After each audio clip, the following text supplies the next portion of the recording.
Stan, I pass over to you. Thank you. Good afternoon, everybody. My name is Stan May. I represent Cycle Industries. We're a Denver, Colorado-based company. And I'd like to start from thanking Airbus to allowing us to come together and hold this important discussion about energy, about how we derive it, how we utilize it, and the connection between efficiency and pollution and emission. Do we have the slides? Oh, there you go. Thank you. So when we talk about the energy, I think it's important to talk about one singular event in history which pretty much defined where we are today. I'm talking about replacing the horse and the sail as the main source of power. Of course, it's a 1824 invention of the engine. That's probably one of the most significant events, because from that point in time, with the Sadi Carnot invention of the ideal engine, what we did, we incrementally improved that technology. In 200 years, we went from 2% efficiency of a first engine to about 25. The Maisotsenko cycle is an alternative thermodynamical cycle to the Carnot. Unlike the Carnot, we do not derive our energy through combustion and pressure. Instead, we're deriving psychometric energy of air. It's a latent heat, or in simple terms, ability of air to absorb moisture. And sometimes it is easier to show this than to explain it by words. In front of you is a demonstrator of our third generation of heat and mass exchanger. Right now, the unit is operated at ambient temperature, about 24 degrees. It's delivering air at about 16 degrees. So we're doing about, 8 degrees of cooling. But this is done connected off-grid on a simple battery. The most important part of the cycle technology, what separates it from anything else known to man, that when we have an increase in demand, our capacity goes up, not down. And Sam had volunteered to help me demonstrate it. So we'll increase the temperature by using those two heat guns.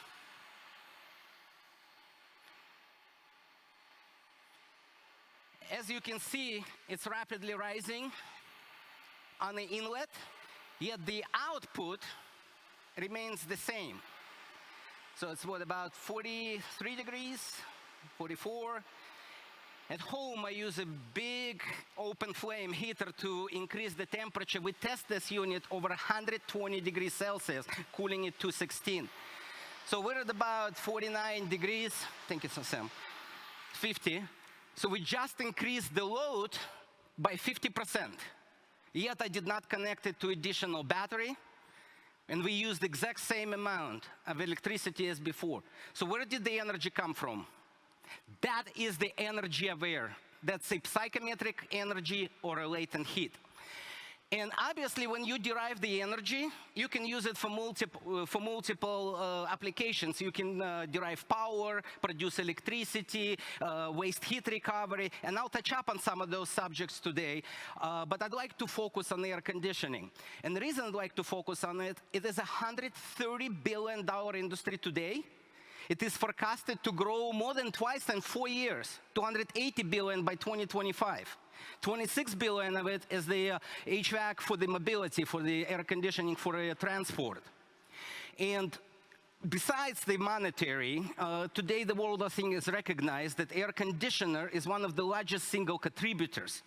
The hotter it is, the more we need, the hotter it gets by using the AC. So it's kind of a self-perpetuating cycle. And it's not the cleanest technology out there, right?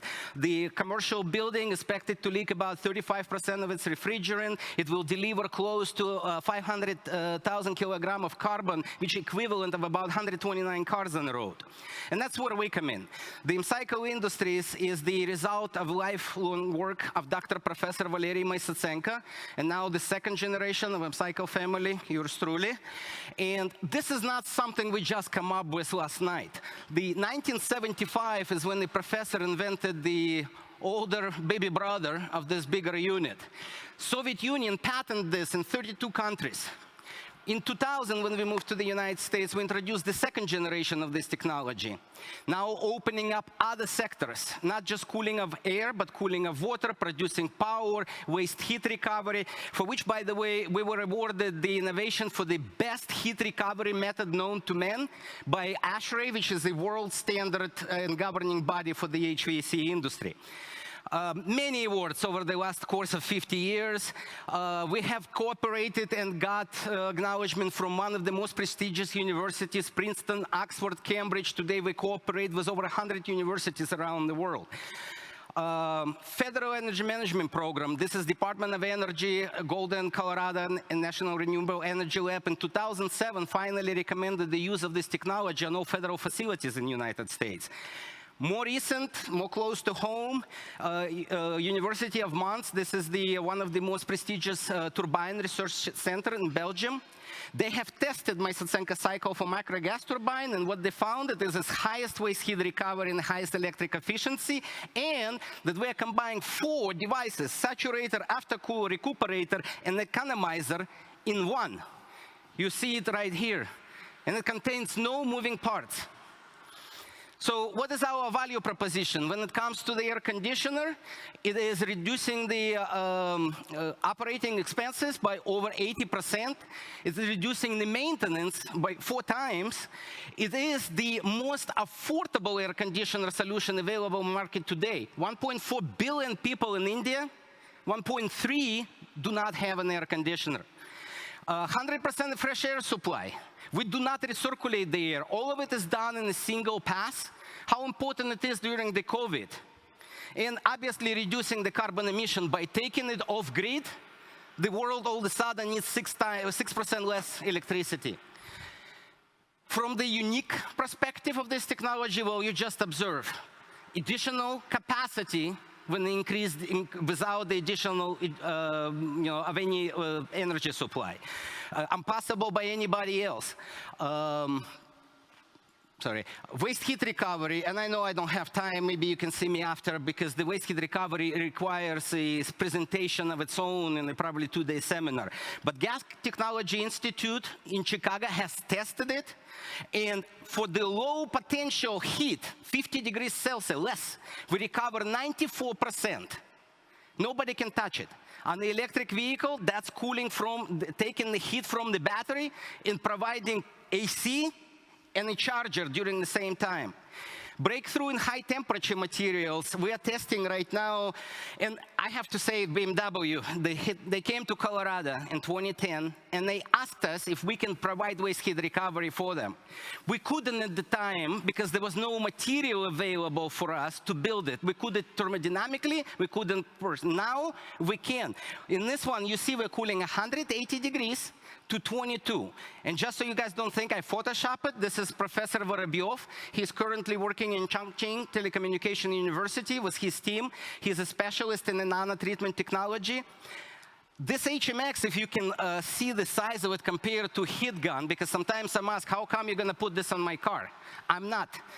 The device you're looking at there is 10 centimeters long, and in a span of 10 centimeters, we're cooling from 180 to 26. That's January of last year. Today, we tested it at 385 degrees Celsius to 18. And why is that important? In 2020, September 8th, we were awarded by the United States Patent Bureau the first alternative patent for an engine which is not relying on the cycle Carnot. We derive the same amount of enthalpy difference, the workforce, as you do an internal combustion engine through psychometric energy. I'll let it catch up a second. The subject is so intense, that technology is so good, that in 10 minutes, it's really hard to express it all. But from the feasibility perspective, we can install, for example, on a single airplane jetway, you probably guys seen it at the terminals, which they cool the airplanes when they're parked. If you replace a single 20 kilowatt unit, it will save 43,000 kilowatts and 24,000 kilograms of CO2. In DIA, we have 100 gates, most of them more than 20 kilowatts. taking and replacing 100 of them, that's 43 gigawatt a year, and it's 24 million kilos of the CO2. And then, of course, there is the mobility. I do not want to go over 10 minutes. The presentation is long. I practiced, but I'm so excited. I went a little slower than I want to. So how about you guys ask me questions instead, and I'll answer those. And if you have anything additionally to ask me, I'll be at my table right after presentation. And I'm in town through Sunday, so thank you very much, and I'll take your questions. Oh, thank you. Thanks a lot, Stan. Maybe you'll have the opportunity to continue the pitch while answering questions. I hope so. So, is anyone interested in knowing some more details? I see Sabine and Glenn. Here's maybe one thing I'll just put on the screen, if you don't mind. One of the clients is the US military, and we do a lot of cooling for the field equipment and data centers. This is where our second generation is most known for, because we save $300,000 on average data center every year in operating expenses, because there's so much cooling capacity we can deliver. And the F-35 is using this program for cooling their equipment in the field, including data centers. Yeah, so maybe let's start with the woman. There you go. Sabine, please. Sabine, please. Okay, my question was exactly targeted to this. It's really impressive, your technology. And my question was about industrial application and what is already existing. So you've given one example, maybe there's others. The existing is obviously because the technology has been in the market for 50 years. The Soviet Union had heavily militarized it. We actually, when our family moved to the United States, my father couldn't come with us. He was prohibited to leave Russia. And when the Soviet Union collapsed, he moved over. And the second generation, yes, mostly it is implied in commercial. What we were able to do here is actually the opposite, to able to offer a residential or consumer model. You know, like I said, around the world, the cooling is needed. And this is the least expensive cooling alternative. Thank you. You had a question? Sorry. Yeah. So I was just wondering, this has existed for a little while. I can tell you've got lots of energy behind it. What is it that you need to take it to the next level? That's an excellent question. Thank you for asking it. Originally, if you asked me this 2 years ago when I opened the company, I would say finances, but it actually needs more than that. We need a partnership with the people who are driving the innovation today, like Airbus, like BMW, like NEOM. We, by the way, were participants in a Dubai challenge for the cohort 7 for the exterior cooling, because we are the only company which can offer the exterior cooling. So right now, from the perspective of AC, what I'd like to do is to turn it into the mass producible unit. But this is less difficult than it is to take the power applications, because they are going to be significantly more impacting on a planet than just an air conditioner. So the partner which can help us develop in multi-vector, that would be the one thing I prefer. Thank you. Because we have a very significant scientific team. We work, like I said, out of over 100 universities which are studying the cycle. We probably work closely with 20. We have MOU with 5. And most of the universities are actually in the same boat. They say, well, the Airbus wants to fund you. We're ready and willing. We're looking for money. So obviously, the finances are important, but to have the structure, to have a partnership, to have a, the ecosphere in which we can rapidly advance this technology. Because in essence, what we propose is to replace the horse again, but this time with the much cleaner, cheaper, and better alternative. Thank you, Stan. I see a question from a virtual jury member, so that we don't forget them, even though they are not in a room. So, Levi, can we switch on Levi's audio so that he can ask his question, please?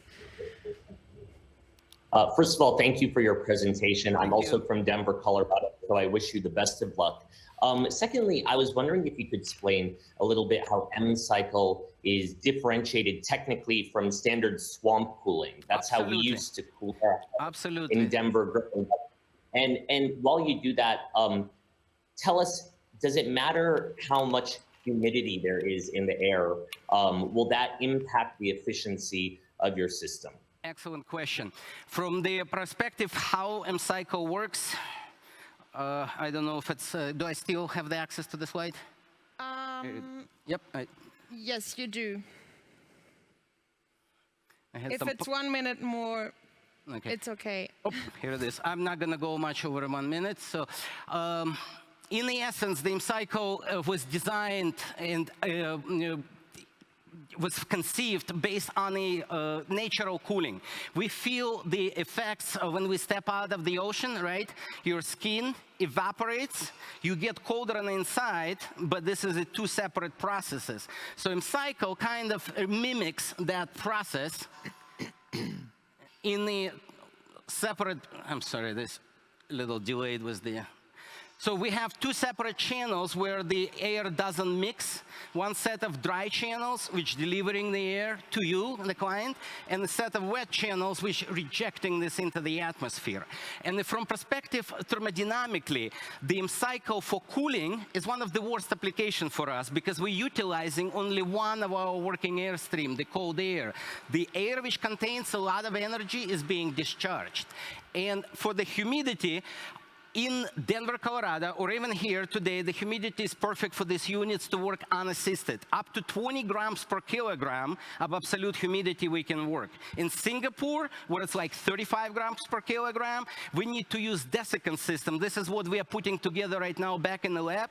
Basically an attachment which dehumidifies the air before it gets to the unit, and then it provides cooling and the water to the unit, so it becomes waterless system. Dehumidification is only required in cooling application. In every other application, because it has an additional heat, like cooling towers which carrying heat from the power station, vehicle which discharges at what, 600, no, probably less than that, 400 degrees Celsius, give or take. In those applications, humidity doesn't matter at all. In air conditioning, this is the only area where it matters. Does that answer your question? Okay, so actually we are running out of time, but I saw Mrs. Hegner wanted to ask another question. A little longer. If you want, we can just... If it's here. Okay, in this case we do it like that. Is it fine? Otherwise we can also use 1 or 2 minutes more. Okay, all right. Thanks a lot, Stan. Thank you. Sorry, the other guys, I didn't mean to go over. We'll have a break before...